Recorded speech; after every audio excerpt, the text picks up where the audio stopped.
Welcome back. It is time for Silver and Black today, the Thursday edition.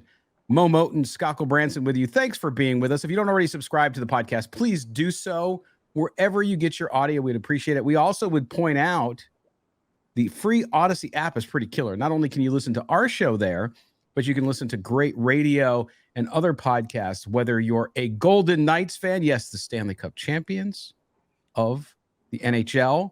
Yes. Okay, I can fanboy a little bit today. As if you're watching us on YouTube, you will see I am decked out in my Golden Knights gear, which before we got on the air, Mo gave me crap about, but we'll get to that in a second. But make sure you subscribe on YouTube as well. Hit subscriptions and the notifications bell. But also, again, download that free Odyssey app, and you can follow all your favorite sports there. Moe Moton, he is the national NFL writer over at Bleacher Report, that little tiny website you may have heard of. Yes, he covers the entire league there. He also is a columnist at sportsnot.com covering your Las Vegas Raiders, where you can catch him once a week. We're going to talk about his column from this week around Josh Jacobs next segment. So after the break, we're going to get to more Josh Jacobs, which we spent a lot of time in around on Tuesday, but we're going to talk about it on this Thursday morning as well. But first, we're going to get to more Raider news. First of all, though, I want to welcome in, as we do a same-day release of our podcast. We're talking to you on Thursday morning. It's breakfast with Mo and Scott. Yes, Mo, you can smell the eggs coming out of his place. Or do you eat eggs, or do you hate eggs like you hate cheesecake? Grits, cheese, eggs, sausage, and or bacon in the morning. Sir. Is my go-to meal. That's the meal. That's the breakfast meal of champions out here in New York City. If not, you're running to the corner store for bacon, egg, and cheese. But today I decided to stay in and have grits, and that's the go-to with eggs on the top, of course. So I'm an egg guy. Okay, so you make your own grits. Yes. Do you have anything special? The way you prepare them? Do you just do them traditional? What's kind of like the Midtown Mo grits recipe? The cheese that you put on top of the grits has to melt on top of the grits. I know some people do different things with their cheese. Sometimes people just have the cheese mixed in with the grits. I like to have the cheese on top of the grits, melting on the top as I'm eating it with the black pepper on the top. That's just how I grew up eating it, and that's how I do it now as an adult. But I've been cooking grits since I was maybe, I don't know, before my teen years. Yeah, and so it's like a cheese cap on top of the grits. Yes. Exactly. So I also too like that. I also like my pasta that way with the cheese on top. So yes, so I'm with you on that. And by the way, I don't think you don't have Waffle Houses in New York City. No. But we have Waffle Houses, and their grits are good. They're not great, but they're good. Like, you're driving somewhere, you got to stop and have some breakfast. But I always instruct them to do just that. It's like, hey, when you make the grits, I'd like cheese, but I don't want you to mix them in. I want them on top. Let them cook for a bit so it melts and it gives you that. Oh, so good. All right. So there we are. We're talking breakfast because we're talking to you on Thursday morning. But Mo, let's get into some Raiders news. It's that slow time, but some news is starting to pop out a little bit. We knew as we get closer to camp, and of course, camp things will liven up a lot. But Vic Tafur, our good friend over at The Athletic, reported that the Raiders are quote unquote likely to sign Marcus Peters. And I'm going to read exactly what Mo's piece talked about so that we don't misquote him. But he said, quote, "The Raiders seem likely to sign veteran cornerback Marcus Peters before training camp. Peters came in for a visit last month, and according to the league and the team sources, the two sides have stayed in touch as Peters tests the market. The Raiders have other veteran quarterbacks, blah, blah, blah. Peters 30 started all 13 games for the Ravens last year." So it appears, Mo, that something we had talked about early on when he had visited the Raiders was that the Raiders are looking for some veteran presence, some upgrades, if you will, at the cornerback position. Now, what does Peterson bring to the cornerback room if he indeed is going to sign with the Raiders, which it appears, which tells you that he tested the market, was not able to maybe get a deal larger than perhaps the Raiders are presenting him. But you and I talked several weeks ago. Marcus Peters is not the same cornerback he was, but he is an upgrade for the Raiders for significant reasons. Talk a little bit about what he would bring to that cornerback room, which is really in a state of flux. But I wouldn't want to say leadership. I don't know what type of leader he is in the locker room, but he knows he can play very well in man coverage, and that's what the Raiders play a lot under Patrick Graham. the Ravens changed their defensive scheme under their new defensive coordinator, McDonald. Wink Martindale went over to the Giants. So the change in scheme may have impacted Marcus Peters' production a little bit last year. He's also, when you removed from, I believe, an Achilles injury or an ACL injury, one of the two. And so usually with a player at his age, it usually takes a year or two for him to get back to normal form. So what the Rays are hoping is that he gives them that veteran savvy on the back end, because it is a young secondary, and Vic pointed that out in his piece very well. Even though Jacorian Bennett looked well in OTAs and mandatory minicamp, even though Tyler Hall looked well in OTAs and mandatory minicamp, those guys don't have any or very little playing experience. And Marcus Peters by far is going to be the most experienced player in that cornerback room in that secondary period without Deron Harmon back on the roster. So the veteran experience, the knowledge of playing in a heavy man coverage scheme, and just being that ball hawk on the back end is going to help the Rays, because the Rays have struggled, as I've said many times, to force some turnovers. Yeah, and to me, you're right. We don't know kind of the book on him as far as being a leader in the locker room. But with a young cornerback room, the name Marcus Peters brings a lot of gravitas with it, right? So him walking in the door will make those kids better because, hey, it's Marcus Peters. They know all about him. They play the position. So to me, that is it. And the competition, clearly, that's what you do this time of the year too, is you bring in veterans, you bring in guys off the street because you just want to push everybody. And I think with a young squad, that's very important. So I don't want Raider Nation to look at Marcus Peters as some savior, because he's not the same player he was, but he's still very good. And he brings something with him that defense hasn't had. And that is a track record of great success. And to me, just sending that signal and bringing somebody in who's been to the peak of the mountaintop, if you will, at a position has undeniably, Mo, huge benefits. Absolutely. And like I said, when you have I believe it was an ACL for Marcus Peters, got hurt before the 2021 season started, when the Ravens had a rash of injuries between their running back position and just across the roster. Sometimes it takes another year before a player can bounce back. And as I mentioned, along with the change in scheme, you have to factor that into his production. But him being in the league as long as he has been, and just having the knowledge of the game, I think is very important for the Raiders, especially in that division with Justin Herbert, Patrick Mahomes, and Russell Wilson, who could bounce back. You're going to have to respect Marcus Peters in man coverage, because he can pick one off and take one back for 6. And I think with him being on the back end, it gives quarterbacks that second thought. When you're going through your progressions, do I want to test Marcus Peters if he's having a game where he already has a pick? Or I want to go over there and test Nate Hobbs or Jacorian Bennett if he's on the field, or David Long Jr. or Duke Shelley. So I think having Marcus Peters on the back end also forces quarterbacks to make those second decisions. That could be the wrong decision. Right. And he knows the division, right? I mean, going back a few years, but having played in Kansas City and knowing their system, knowing a lot of the division, the teams have changed, but still, you have familiarity with it, which makes you, I think, come in much more prepared to have impact there. You look at that position too. When we talked about safety, Trayvon Moore spoke to the media last week, and everybody this time of the year is like, hey, yeah, I had struggles last year, but now I'm ready, and now I've done this, and I've worked hard, and I've done that.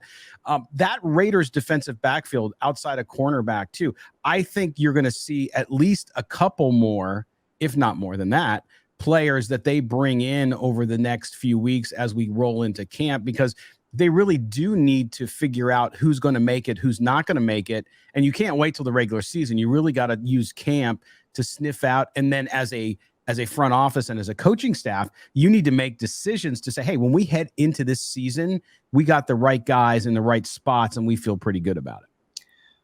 I think if Marcus Peters does sign, I think they'll be done at cornerback, because they've already boarded Duke Shelley, David Long Jr., Tyler Hall had generated some buzz and spring workouts, right? So I think if Marcus Peters is in, they're done shifting at cornerback unless someone gets hurt. I've mentioned I was still bringing a veteran safety. They haven't brought Deron Harmon back, but I think that's always an option if they don't like the progression of some of their young safeties. Vic mentioned that if Trayvon Merrick can't step up, then they're hoping Chris Smith too can take over. Now I'm a little lukewarm on Marcus Epps. We'll see what happens there. A lot of fans like Isaiah Pola-Mao. I think, he's going to have a strong preseason to get on the field a lot in the regular season. But I would still bring in, assuming if the Raiders do sign Marcus Peters, like the cornerback position, I would still bring in a veteran safety. Yes, absolutely. I would expect them to. If they didn't, I would be shocked. But then we were shocked last year when they didn't bring in any offensive linemen. So you never know. It's going to go with the staff and the front office if they feel comfortable with what they have. But clearly at safety, there's still some tweaking to do there and some insurance policies that need to be purchased, even if you never use them. So we'll see how it goes. And the cost of that is pretty low. All right, we're coming up on our first break. When we come back here on Silver and Black today, Mo and I are going to get into his latest column, which if you haven't read up on Sportsnaut, you can go do that. You could pause us. You could do whatever you want and go read it and come back. But we'll run you through it because the guy who wrote it's sitting here right with me. That's right. So we'll be able to do that. It's Josh Jacobs. I know some of you stop talking about Josh Jacobs, blah, blah. Well, no, that's what we're going to talk about because it's a big deal. And Mo will tell you why. And we might just disagree a little bit on this. Little disagreement in the morning with our grits and eggs and sausage. All right. You're listening to Silver and Black today, the Thursday edition with Mo and Scott. We're coming back right after this. Welcome back. Good morning. If you're listening to us in the morning, that's when this podcast is released on Thursday, June 16th. If you're listening to us in the evening or Friday on the weekend, hope you're having a good weekend. This is Silver and Black today, an Odyssey original podcast covering your Las Vegas Raiders. Moe Moton, national NFL writer at Bleacher Report, also the Raiders columnist at sportsnaut.com. You can follow him on Twitter at Moe Moton, Moemoton. You can follow me at LV Gully. Also, the show is SNB Today. So thank you for being back with us. We're going to talk about Josh Jacobs again. If it triggers you, now you can move ahead to segment 3, the mailbag segment, or you can stick around and hear an informed and objective opinion from Moe Moton, who this week wrote a column on Josh Jacobs, what he means, and how the Raiders have little wiggle room if they can't come to an agreement. If he doesn't sign his franchise tag, we all know about the social media post. We talked about it on Tuesday. Josh Jacobs saying he's doing it for those that come after us. In essence, he's trying to raise the running back market. Mo, we heard on Wednesday, actually, that the Giants are talking to Saquon Barkley. We heard he turned down $13 million. The Giants withdrew the offer. Then we heard it's $14 million, and now maybe that offer or something close to it was on the table there. Let's start with that first before we get into your piece. If Saquon Barkley gets $13 million a season from the Giants, what does that do? How does that set the market for Josh Jacobs, who is the defending rushing champion of the NFL? That allows Josh Jacobs to say, I want a little bit more than that, because not only did he win the rushing title in 2022, but I believe he led the league in yards from scrimmage. Yes. And also, Saquon Barkley has had a history of injuries. So I know Josh Jacobs has been dinged up, but he hasn't missed a ton of games. So Saquon Barkley missed nearly a whole season. I believe he missed, more than 10 games between 2019 and 2020 and 2021, I believe, or 2019 and 2020. But there was a 2-year stint where Saquon Barkley wasn't on the field very much. So Josh Jacobs could say, I've been more reliable in terms of availability, and I have a rushing title, and I'm an all-pro running back. So whatever he gets, I want a little more than that. So if Saquon Barkley signs that deal for $14 million or $13 or $14 million, whatever the case is, Josh Jacobs can actually ask for a little more than that and tack on $1 million or $1.5 million from what Saquon Barkley gets. So again, when a running back gets paid, it helps the other running backs who are on the same tier. Right. And that was part of the statement or the sentiment, I should say. I can't speak for Josh Jacobs because I don't know exactly, but from reading his tweet, that's what he was saying. Is like, hey, I want to negotiate more for all of us. He's trying to bring up the market. Saquon Barkley doing the same thing.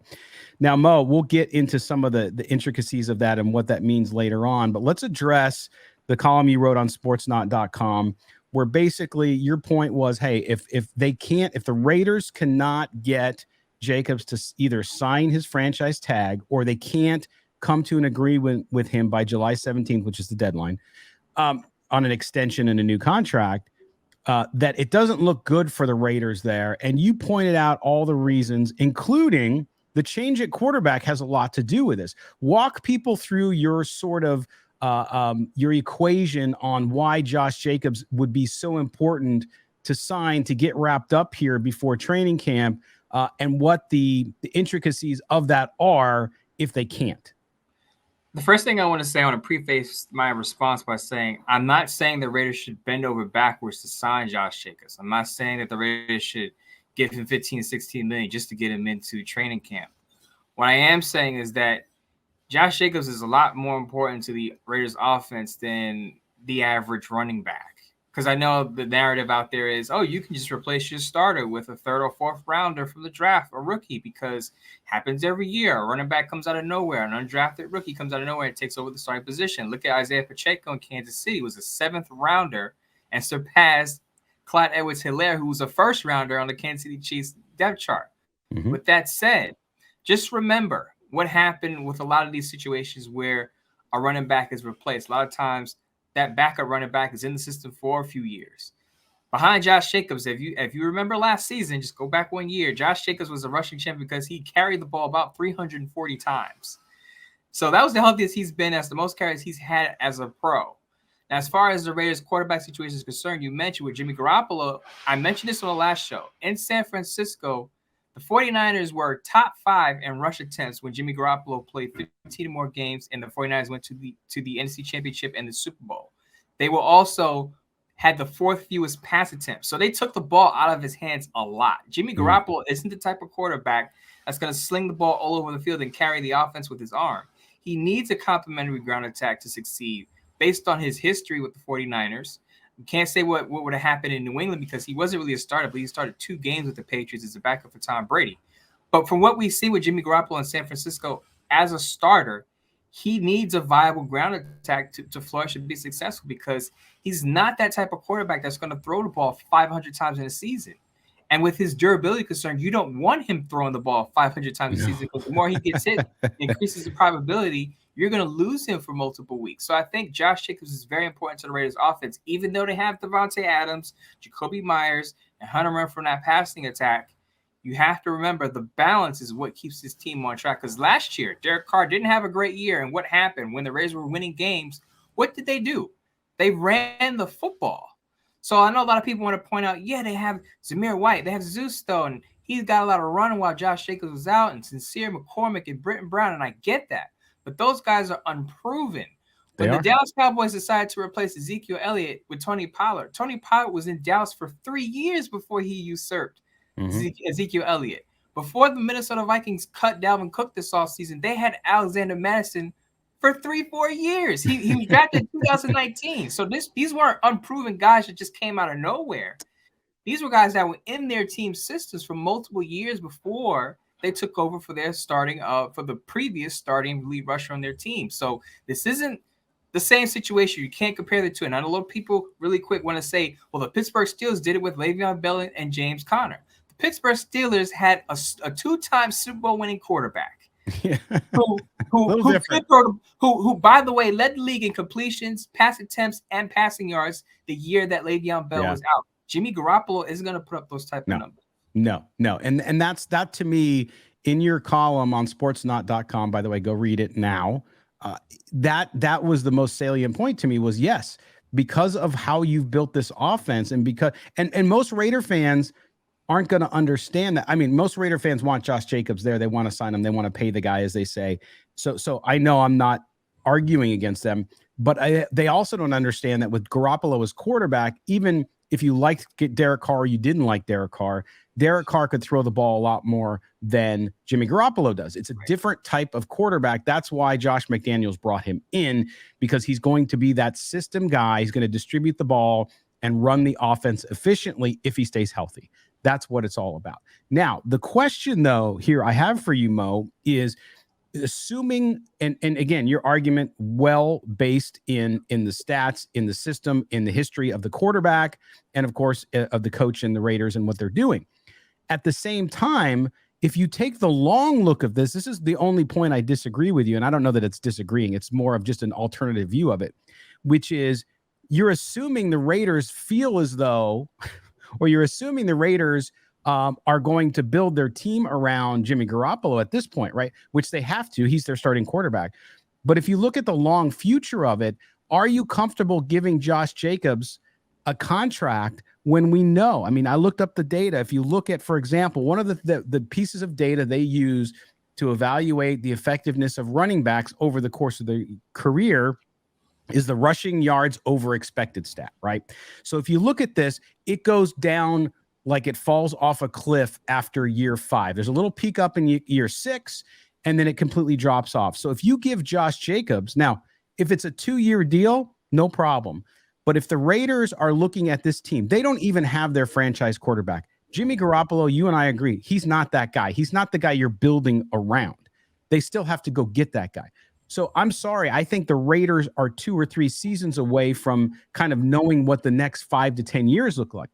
If that's the case, do you still want to invest in that running back? I'm not saying you're wrong about what would happen to this offense if Josh Jacobs isn't there, because we don't know. We don't have any history of the running backs. You can't just replace a guy and it's easy. It doesn't happen that way. But that point around the RYOE and how it falls off, if you give Josh Jacobs a 4-year deal, even if it's front loaded and it's for 2 or 3 years, by the time you build this team around the quarterback that you actually are going to build your team around, I think his career is done. So how do you balance that in your mind when thinking about signing Josh Jacobs? Because the Raiders aren't going to the Super Bowl this year. I'm sorry to tell people. My sweet spot, and that's a good question, but my sweet spot for a contract negotiation with Josh Jacobs would be a 3-year deal. Because I know you brought up the stats and their accurate stats about running backs, about their production dropping off at their certain point.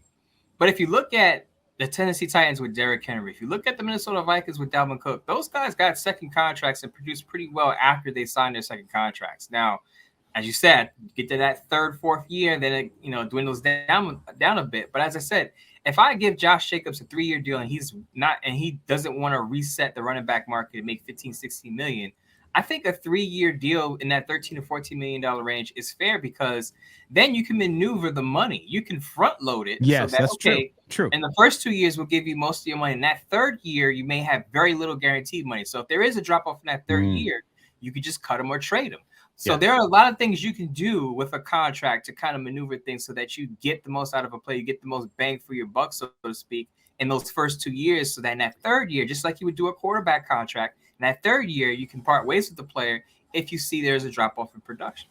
See, and that's why I asked you the question, right? Is to lay that out, because I think, again, for those of us who geek out and look into all this stuff around contracts and the salary cap and all that stuff, we really look for those things. Most fans just want their guy. They want Josh Jacobs in the backfield for the Raiders this year because they know they're going to need him to have a chance to win some games.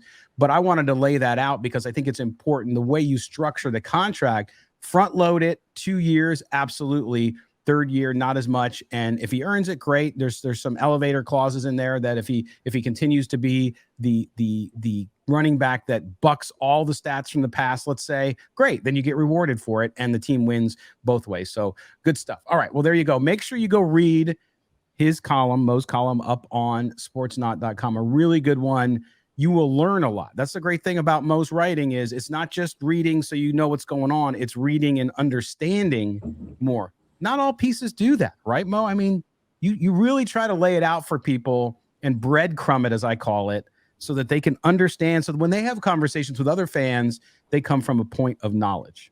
And I try to put it in layman's terms. I think when because I read other pieces out there, I think some people try to sound too smart. They try to flex their NFL knowledge and they wind up losing the reader. I try to just lay it out in simple terms as if you were talking to me at a restaurant, a bar, a lounge, wherever, and we're just talking football, and I just happen to have a sheet of the numbers with me, and I could just kind of flesh out my point if you're willing to read past the headline. But again, I try to keep it in simplest terms so that people can digest it, understand it, and have their own opinion. I'm not trying to force my opinion on people. This is just my objective view. You can agree with it. You can disagree with parts of it. You can take some of it and have it for your opinion, whatever. But this is just my point of view and just some of the things you should consider with Josh Jacobs and his negotiations with the Raiders. Absolutely. By the way, I never get accused of sounding too smart. Why is that? No? I don't get it. I want to be too smart. No, I'm just kidding. I appreciate it. All right, good stuff. Okay, we're going to take our final break here on the Thursday edition of Silver and Black Today, an Odyssey Originals podcast covering the Raiders. When we come back, we're going to get to you. It's all about you. That's right. The Raider Nation mailbag segment coming up right after this. You're with Mo and Scott. Don't go anywhere. Welcome back. It is the home stretch on the Thursday edition here on the 16th of June or 15th of June. Do I have the day? I'm off. It's the 15th. Come on, Scott. The 15th of June, we hit the middle point of the month, the 6th month of the year. So we're in the middle of the year, right? Because June's the middle month of the year and it's the 15th. Okay, you're with me. All right. If you don't already subscribe to the podcast, please do so wherever you get your audio. Check out also the free Odyssey app where you can listen to a world of sports music, you name it. And you can also listen to the show there as well. You can also yell around your house, hey, Alexa, if you have the Amazon device or whatever device, the Google device, and say, what the heck is Mo saying today? No, you have to say Silver and Black today, and it'll pop up, and you can listen to it there. So thanks for being with us. He is Moe Moton. He is the NFL writer over at Bleacher Report, covers the entire league. Follow him on Twitter, MoeMoton. I am at LV Gully, as well as the show being SMB today. Okay, we're going to get into your mailbag. Mo, are you ready to mix it up with the nation? They have some questions, some good questions this week. There's always good questions. Nobody insults me or you, which is good. We bring those on occasionally. That's the other thing, too, though. We joke about that. So every once in a while, we'll get an email. Usually our emails are not insults. They're just kind of like criticisms, which we love, actually, because if we have somebody's critical of us, totally fine with it. If it gets ugly or nasty, I just don't give it the time. I'm always interested that some people will respond to kind of like crazy people. We try not to. We lose our cool every once in a while as individuals, and somebody gets crazy on us, and we have to respond. But most of the time, I like the criticisms, or hey, you guys could do this better or do that. But the crazy people, I never understood why other shows, journalists that write whatever online, why they give those people credence. I think it's human nature sometimes, and I think this is true. You can write a column, right, and you can get 1,000 compliments on that column. Yep. But you'll get that one criticism, and you go off on that one. What are you doing? Right. That was brilliant. What are you talking about? Right. Because everyone else is patting you on the back, and that one person's like, no, I don't like this. And it kind of it'll trigger you. And I think that's a natural reaction from people that we pay more attention to the negative than the positive. Ask athletes, right? That have won championships and have lost championships. They'll tell you they'll never forget the championships games that they lost, those NBA series, those football games, those Super Bowls that they came up just short. Those hurt a lot, even though they've won one or two before or after. That one that they missed out on, it hurts them. So it goes the same with negative criticism sometimes. It does, and it's really interesting because the fact that we think everybody should like us, right? And think about it from your own perspective. And listen, I'm human, Mo's human. Every once in a while, I might like be in a social situation, right? I have buddies here in town, and we hang out, we have some bourbon, we smoke a cigar, and they'll bring somebody new. Most of the time, cool, everybody's good. But every once in a while, they bring in somebody, and you're like, I don't really care for that guy for all kinds of reasons. We have individual biases, we have individual feelings. Like we click with certain people, we don't click with other people. So when we get comments on YouTube, whether they're criticizing Mo or they're criticizing me or they're criticizing the show, whatever. Like, it's like, oh, okay, cool. Go watch something else. Like, no problem. Like, I don't take offense at it, even unless, every once in a while they'll make appearance jokes or they'll talk about this guy's, that guy, whatever. But it's interesting that people want that affirmation. And really the only affirmation you can give yourself that really matters is inside, and also your loved ones, the people you really care about. So that's what we do here. We don't mind criticisms. We love when you guys tell us, we get people tell us our sound is bad on this episode or you guys are wrong on that. And we're wrong all the time. So it's good. You tell us, hold us accountable. We're good with it. But we didn't have a lot of that. Go ahead. One thing I want to say, though, because a lot of young writers reach out to me, your writers in school and college, they reach out to me. And one of the first things I tell them is, if you're a sensitive person, this isn't the lane for you. Because from the gate, once you get a platform, once you get a big enough platform, you're going to get criticized every day. There's not one article, not one column that I put out, maybe here or there. There's not one column that I put out that everyone totally agrees with it. The Josh Jacobs column that I put out yesterday, I have a good friend, I wouldn't say friend, but Twitter guy that we converse a lot about the Raiders, and he's a really good guy. I think it's Oakland Raiders history 1976 or something close to that. Mm-hmm. He disagreed. And I was totally fine with that. I didn't argue with him. Like I said, I'm not trying to force my opinion on anyone. I know people are going to disagree, but whatever you write, whatever you say on these podcasts, there's always going to be somebody who disagrees with your point. You just cannot get triggered by that. You can't, or your attire. So, for example, and I'm bringing this up just for fun, and I wasn't mad about it or hurt by it or anything like that. But the last video, I wore my Padre hat, my San Diego Padres. I'm a San Diego Padres fan. I grew up in San Diego. The Padres have nothing to do with the NFL or the Raiders. Like, there's no correlation. Doesn't matter, right? Now, I know a lot of Raider fans are Dodger fans because of the LA time. I know a lot of Raider fans are also A's fans, and they're going to move to Las Vegas now. Bill got approved. Stadium's funded, by the way. But Padre hat has nothing to do with nothing to do with the Raiders. So a guy commented, he's like, "Oh, dude, I had to turn the video off. Guys wearing a Padre hat." It's like, why? So I actually, out of curiosity, I'm like, what do you mean? It's just a Padre hat. I'm a Padre fan. Well, dude, you can't. That sucks, man. Why? And he couldn't answer why. And at the end of the day, it's because he doesn't like the Padres, and that's cool. So if you don't want to watch our show and you're a Raider fan and you don't like the Padres, even though we're not talking baseball, that's cool. I mean, you watch what you want to watch. But I just find it interesting that people will be closed off to content because of something somebody's wearing. Your hat, for example, everybody mistakes your hat as a Brooklyn Nets hat. It's not a Brooklyn Nets hat. It's a Brooklyn hat because that's where you're from, okay? Where you live, wherever you're at. You're a New York guy. You're Midtown Mo to us, but nonetheless, you have your Brooklyn hat on. People will go, "Oh, what are you wearing?" Well, it's not. Whoa. Read it, people. Where does it say Nets? Read it, people. Doesn't say Nets anywhere on the cap. It says Brooklyn on the top, Brooklyn on the bottom, BK in the middle. No Nets on the hat. But it looks like it, right? But the funny thing is, back to the Padre cap, I said, do the Padres play the Raiders? No. Have the Padres insulted the Raiders? No. Have they ever insulted Raider fans? No. So what's the big deal? I also wear a Baltimore Orioles hat because I like Brooks Robinson from the 60s, and I'm also a hat guy. I have a Kansas City A's hat, which I wore one time, and people were like, "Why are you wearing a Kansas City hat?" And I'm like, you don't know your history, right? Maybe I could teach you something. It's an A's hat. Where do the A's play? Well, they're about to play in Vegas, but they're an Oakland team. So it's just interesting in today's. So I try to use my attire to educate people sometimes, Mo. I will say this too, and you have to watch out for this. There are trolls out there who will just criticize anything. Sure. Just because, as you said, they're for whatever reason they don't like the show, they don't like you, they don't like me. They just want to find something to criticize. They'll find any little thing. Correct. To say, I'm not going to watch the show, because they do the same thing with columns. They go, I stopped reading after you said this, or I stopped reading after you said that, or after you wrote that, and it's like, fine, okay. A lot of times it's not true. They're just trying to troll you. Number one. Yeah. Number two, some of them will be back and they'll wind up watching or reading down the line. So I don't worry about it. Well, and listen, I love people out there. I love interacting with people. And again, I don't tell people how to fan.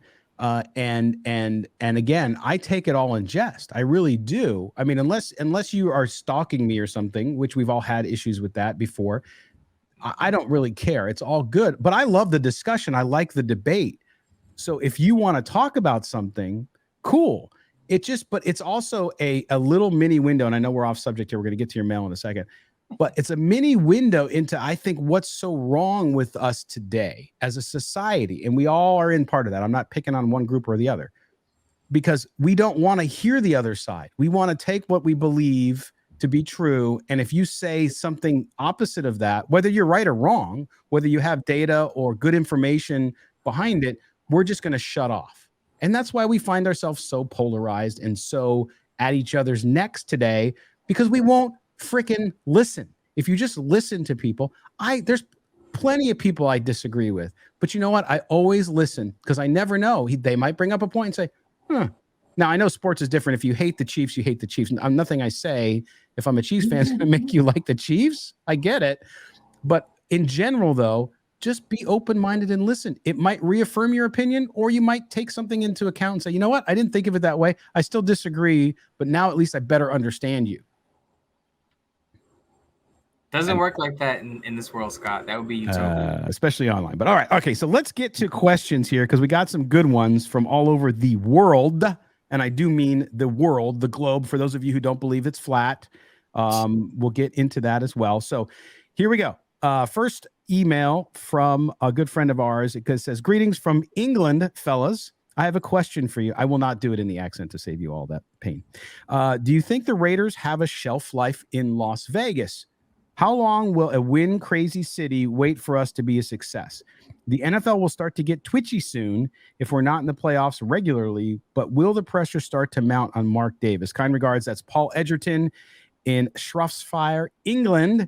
Paul, also a big listener and a donator over at Raiders Fan Radio too, because when I'm watching with Murph over there, Paul's very active over there. Paul's a great member of Raider Nation. So, Mo, this is interesting because Raider fans are conditioned to, even though it happened over decades, Raider fans are conditioned to their team being nomadic, okay?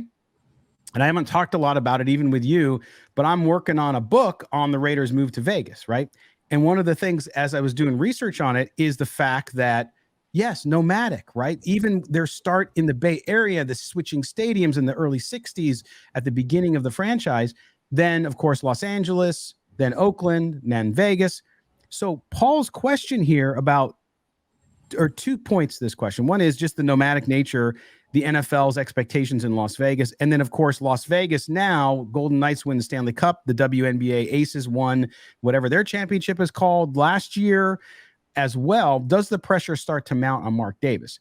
I'm going to take the first part of this, Mo, and I want to get your response, which is the nomadic nature. So for those of you who weren't around or didn't pay real particular attention at the beginning when the stadium deal and the move to Las Vegas was happening, the whole funding, all the stuff with the stadium, including the NFL's loan, it's a 30-year deal. So the Raiders are in Las Vegas for 30 years. I know in the past they signed long deals in Los Angeles, all that stuff. It's different here. They have their own facility. They built in Henderson, of course, the Intermountain Healthcare facility.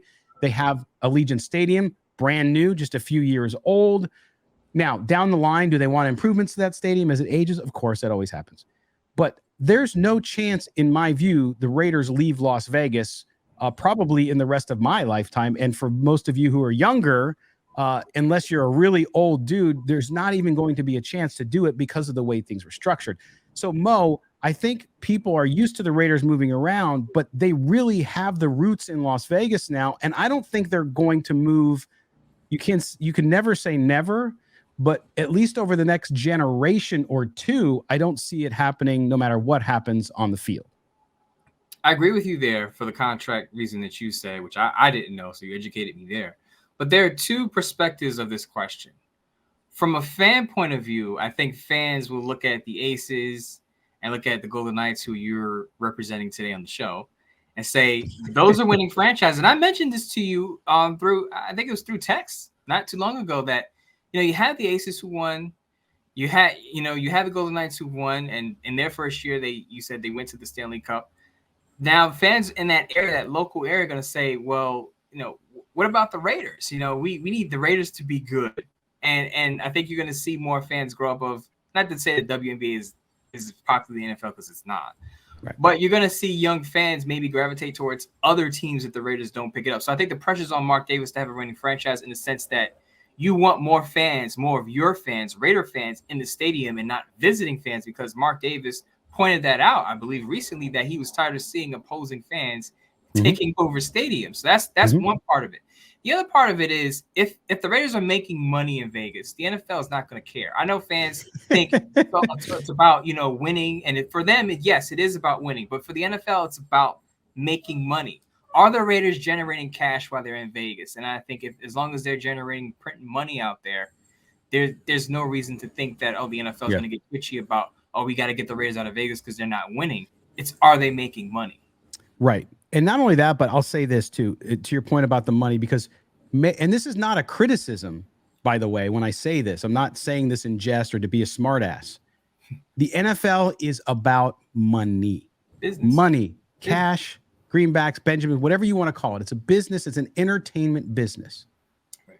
Whether a team wins or not doesn't matter if they're in the black. Okay.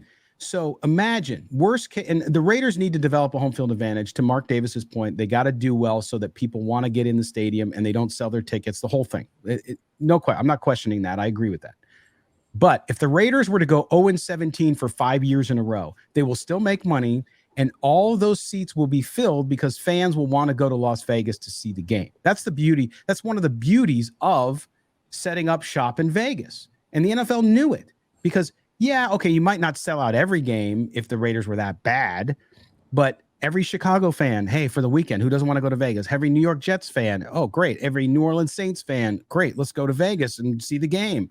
I mean, that's the beauty of the market. And I think people at first were criticizing the market, saying it was too small. They missed out on that point. It's a destination. When you have a destination location, that's what's going to happen. So that's it. But I will say, and I go back to your first point about the winning. Yes, you now have two teams in the market have winning. The A's on this win streak, which is incredible, are going to be in Las Vegas within 3 years. Okay. Who knows? Their ownership is terrible. I'm not talking about because of the move. I'm talking more about what they've been able to do and produce on the field. But either way, the pressure to win, and I talk about it all the time, and we'll have to get our good friend Alan Snell from Las Vegas Sports Business in to talk about this as well. There's only so many entertainment dollars. You're going to spend your money on stuff, right? You have a pool of money, discretionary income that you're going to spend on games, movies, whatever it is. And so Vegas being the way it is, yeah, you're going to go with the winner. So Golden Knight tickets last year went down. This year they went way up because they played well, and now they won the Stanley Cup. So guess what? It's going to be hard to get a ticket next year. So you win, and that all that stuff comes with it. So we'll see. But the one thing here too, and we'll have to get into another time because we want to move on, and we thank Paul for his question, is the Mark Davis equation. If the Raiders can't organizationally be consistent, not only on the field, but off the field, meaning can they keep a GM? Can they keep the president? Can they actually move things forward? Because it's not been that way other than Mark Badane's long tenure. Then the question on whether or not if he's the right owner will come up. But he is the owner. So unless something crazy happens, they can't force him to sell it. He's not Daniel Snyder, right? So we'll have to see. But a very good question. You put it very simply, Paul, but a lot of tentacles and pieces there, Mo, that we could get into. And so thank you for your question, Paul. All right. You ready to move on, Mo? Absolutely. All right. Here's another one. Scott Mo, realistically, I don't see the Raiders winning more than 6 games. Yet I think JMD, Josh McDaniels, will get a pass since the team is basically starting over at quarterback and is in a mini rebuild. What would have to happen? I love these hypotheticals. What would have to happen for McDaniels to get fired after this season? I don't want the Raiders to do so poorly the guy gets fired, yet I also don't think he's the long-term answer. Thanks, and keep up the great work, guys. Raider Nation, appreciate you. That's Glenn in Fort Hood, Texas. So I assume Glenn is either in the Army or has something to do with the business around the Army down in Fort Hood, Texas. So, Mo, what does Josh McDaniels have to do to get fired? It's kind of a loaded question. What does he have to do? What do I have to do to get out of here now? But basically, and I agree with Glenn that even if the Raiders are not a playoff team and they're well below 500, I think Josh McDaniels gets another year simply because the way this team is constructed, it seems like the understanding was it's going to take more than 1 year to rebuild this roster. So I think Josh McDaniels is back in 2024, unless, because there's always a but or an unless or an exception, unless he loses the locker room. So we heard Devontae Adams chirp a little bit to Marin Fader of The Ringer about he doesn't see eye to eye with the front office or the direction of the team. Of course, he tried to clean it up publicly. Of course he would, because he doesn't want to be a distraction or cause any type of friction in the locker room with the team or fractures. But we heard Devontae Adams chirp a little bit. Josh Jacobs is seemingly unhappy right now. He was a leader in the locker room. Devontae Adams is a leader in that locker room. That Derek Carr is gone. If those guys aren't on board or aren't on the same page with the coaching staff or the front office, there could be some issues there, because I draw some parallels to Matt Patricia, also coming from that New England Patriots coaching tree. When he went to Detroit, wasn't very well liked. Players said they worked hard for little results. Eventually, he wound up getting fired after, I believe, 2.5 seasons, and the locker room was a mess. So what I say is that the Raiders can lose a lot of these games, and you can say, well, they are in the mini rebuild, which is true. But I think it has to do with the buy-in. If the players do not believe in the coach or the coaching staff or the front office, that's when you have to start to consider to make changes. Of course, you don't want to see that, No. but I think that's what usually leads to a lot of these changes, aside from losing for 3 straight seasons and not being competitive.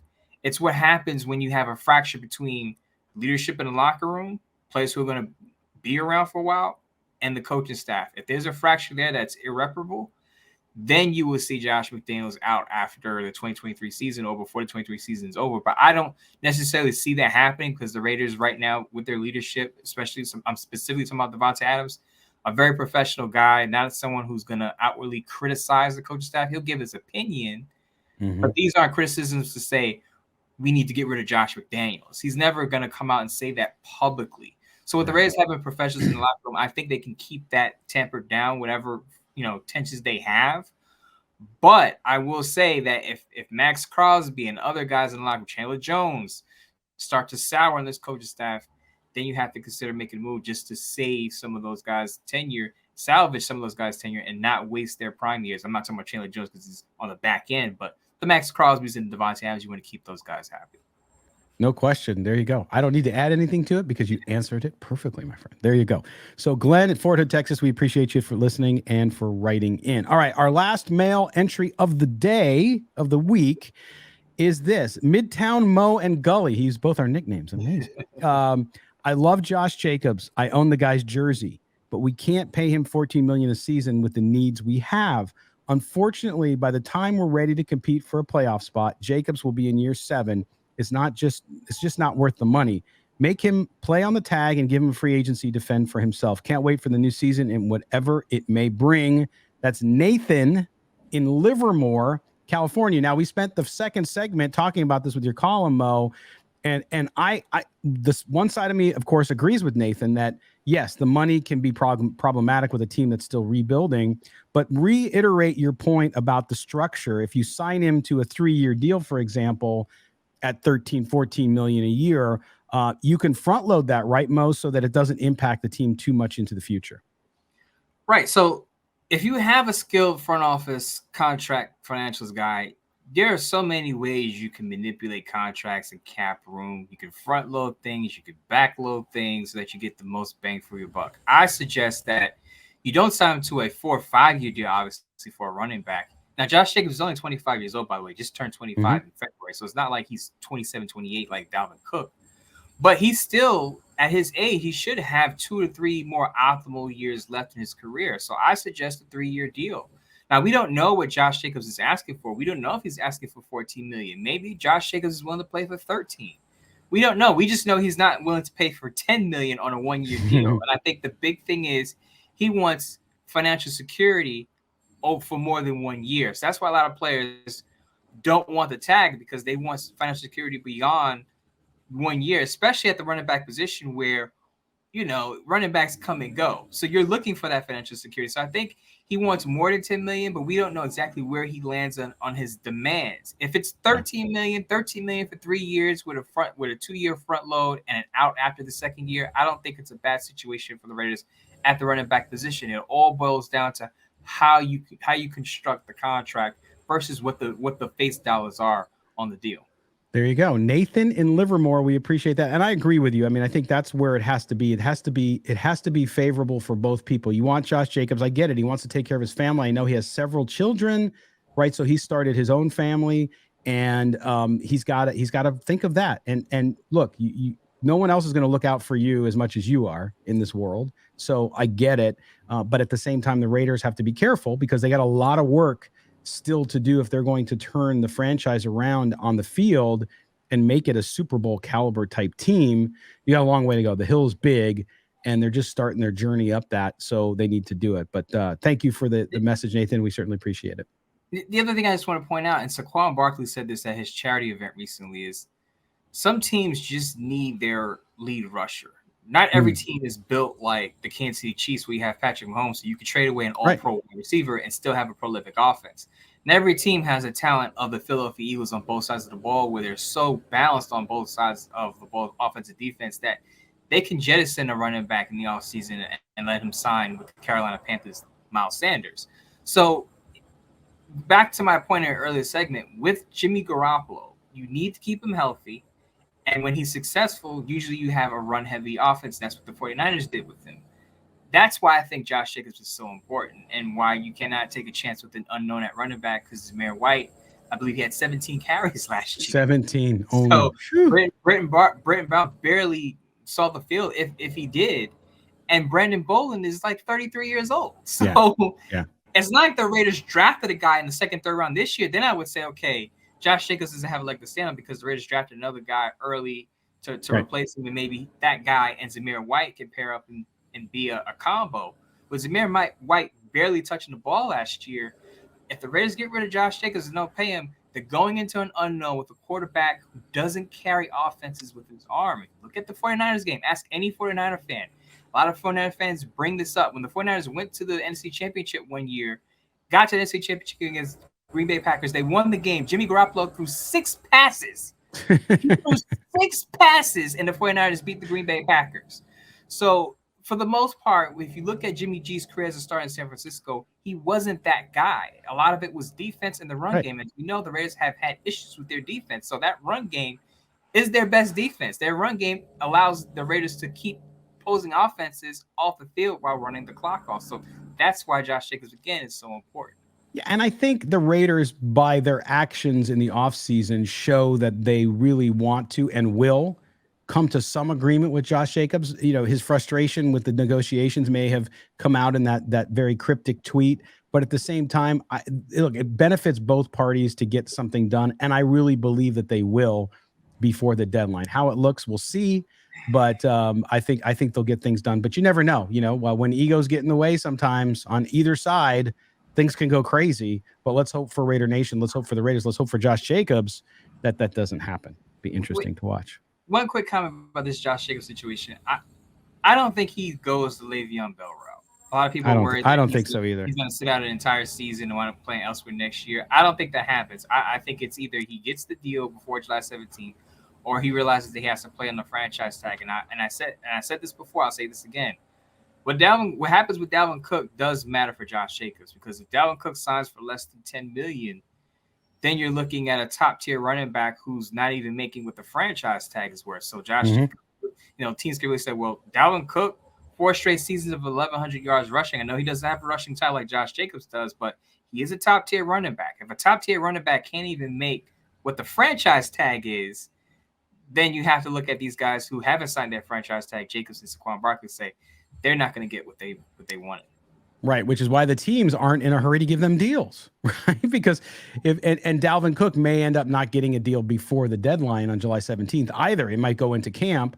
But if you're an NFL team, you're going to like, whoa, to your point about 4 straight seasons, 1,100 yards, let's wait to see what he gets. If he gets $9 million a year, then the Giants and the Raiders are like, guys, look, we might give you you're getting an extra $1 million playing on the tag or whatever it is. So you have to understand that that's how it's going to play out, because it is a business and people are waiting for that pin to drop to see where it's set so that they can have better negotiating position, as are the players too. They're waiting to see, because if he got more than the tag, then you can go back to that. Or if Barkley gets 13, 14 million from the Giants, then Josh Jacobs says, guys, I had a better year. I haven't been as injured. What are we doing here? So we'll see how it all plays out. We'll have another month to see, a month and 2 days actually from today, to see how it all plays out. All right, Mo, we are done for this Thursday. What do you got coming up the rest of the week and the weekend going into next week that people can pay attention to on Bleacher Report or on Sports Not? Actually, Moe Moton is going to be MIA again for another week. You taking some time off again? Taking some more time off. I will want a quick shout out to Matt Holder at Bleacher Report. He's taken on a lot of the writing responsibilities, so guys like myself and my 2 colleagues can kind of take it easy in June and get some personal matters and things around our lives, and because we have families and things of that nature that we have to get to too. Of course, I'll still be here with you on Silver and Black today, but there will be no pieces out for the rest of the week. No Bleacher Report live shows for about a week and a half. I will have a Sports Not column. I will be putting out a column just going over a big question for every position group on the Raiders. So obviously the running back, the question is going to be around Josh Jacobs. The quarterback will be around Jimmy Garoppolo. But there are other interesting questions about the offensive line, the defensive line, Tyree Wilson, the secondary, that the Raiders must answer at training camp or before training camp. So I'll have that on Sports Not next week. Yes. I thought you were going to be on the float, one of the floats in the Golden Knights Stanley Cup parade. No? Oh man, Everybody knows how much you love hockey. I'll leave that to the Vegas locals out there to enjoy that. Too bad I haven't had a reason to celebrate a championship in my lifetime. I mean, if you look at New York sports and New York landscape, we've had teams that have been close. Yeah, the Mets a few years, but it's just I've had nothing to really super celebrate. Congrats to the Golden Knights and the people out there to enjoy that championship. It's a feeling like that I hope I get to experience that as a Knicks fan.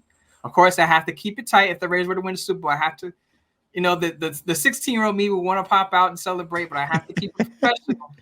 But I would hope that I could see the Knicks win a championship so that I can go outside and go crazy and climb light poles. See, this is my first professional one as a fan.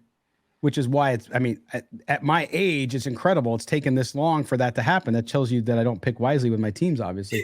But UNLV in 1990 was the last team that I was invested in and as a fan that won. They won the national championship. It's a long time ago. So this is the first professional. And I will not be at the parade, but my son will be there. My friends, obviously, all out in Vegas will be there. So I'll be there in spirit. It'll be a lot of fun. All right, Mo, well, we will catch up with you early next week. And thanks to all the fans for bearing with us. I know some of you will probably comment and say, I heard construction in the background. They're building my second home across the street. So bear with me on that one. That's why I'm going to be out for a week. I have to tend to my second home that's being built. That's right. He goes. That's where he's going. He's going back to Abu Dhabi. He's got like 4 wives back there. No, I'm just kidding you. But no, we appreciate that you're going to get some time to yourself. And we appreciate that you'll spend some of that with us. All right, Mo, we'll talk to you on Tuesday. Sounds good. All right. For our producer, Mike Robier, for Moe Moton, I am Scott Gulbransen. This has been Silver and Black Today, an Odyssey Original Podcast. Don't forget, subscribe wherever you get your audio. And if you're watching us on YouTube, thank you and appreciate the chat as always.